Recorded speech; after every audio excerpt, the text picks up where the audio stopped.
السلام علیکم ناظرین، میرا نام ہے ڈاکٹر عائشہ خان۔ ہمارے آج کی ویڈیو ہماری لاسٹ ویڈیو کی کنٹینیویشن ہے۔ اس ویڈیو میں ہم ذکر کریں گے ان خواتین کا جو نارمل ڈیلیوری کی ٹرائل نہیں لے سکتی آپریشن کے بعد۔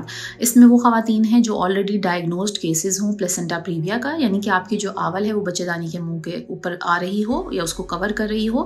دوسری ایسی خواتین جو آلریڈی ایک دفعہ ٹرائل لیتے ہوئے اپنی بچے دانی رپچر کر چکی ہوں، یعنی کہ آپ کی پہلی ڈیلیوری آپریشن سے ہوئی، دوسری دفعہ آپ نارمل ڈیلیوری کی ٹرائل لے رہی تھیں، لیکن اس ٹرائل کے دوران آپ کی بچے دانی پھٹ گئی اس جگہ سے جہاں پہ پہلے آپریشن ہوا تھا۔ ایسی خواتین کے لیے تیسری بار نارمل ڈیلیوری کی ٹرائل لینا بالکل بھی مناسب نہیں سمجھا آتا اور یہ بہت جان لیوا ثابت ہو سکتا ہے۔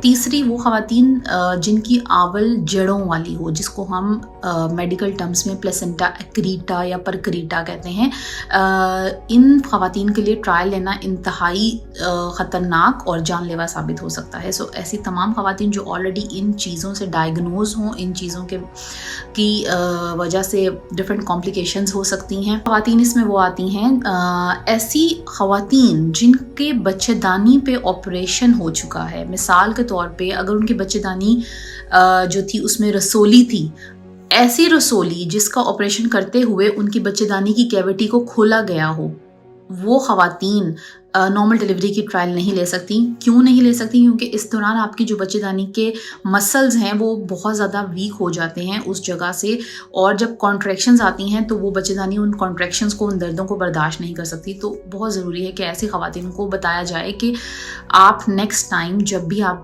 فیوچر میں پریگننٹ ہوں تو آپ نارمل ڈیلیوری کی ٹرائل نہ لیں۔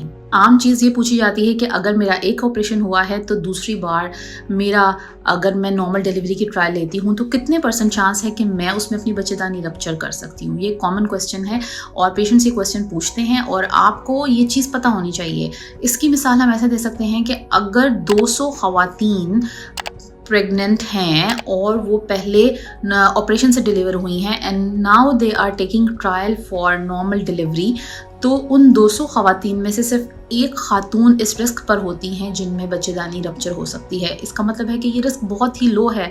تو آپ کو اگر آپ کی ڈیلیوری کو 2 سال ہو گئے ہیں، آپریشن سے 3 سال ہو گئے ہیں، 4 سال ہو گئے ہیں، واٹ ایور جو بھی عرصہ ہو گیا ہے سوائے 18 ماہ کے جو ہم نے لاسٹ ویڈیو میں ڈسکس کیا تھا، آپ کے لیے انتہائی سیف ہے اور آپ کے لیے لانگ ٹرم آپ کی باڈی کے لیے یہ بہت اچھا ہے کہ آپ نارمل ڈیلیوری کو ہمیشہ اپنی پریورٹی پہ رکھیں۔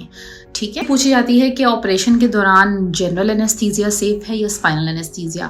تو ایک بات اپنے ذہنوں میں بٹھا لیں کہ اس دنیا میں جتنے بھی انیستھیزیا بنے ہیں ان میں سے safest anaesthesia for the baby and for mother is spinal anaesthesia, جو کمر میں ٹیکا لگا کے دیا جاتا ہے۔ ایک کامن میتھ ہے کہ ان خواتین میں انجیکشن کے بعد کمر کا درد بڑھ جاتا ہے، لیکن بلیو می اس انجیکشن کا کمر درد سے کوئی تعلق نہیں ہے۔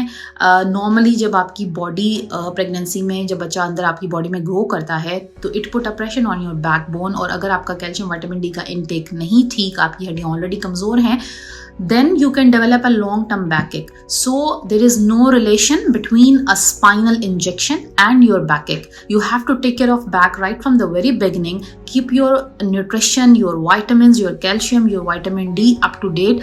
So in the long term after you deliver your baby, you don't suffer from backache.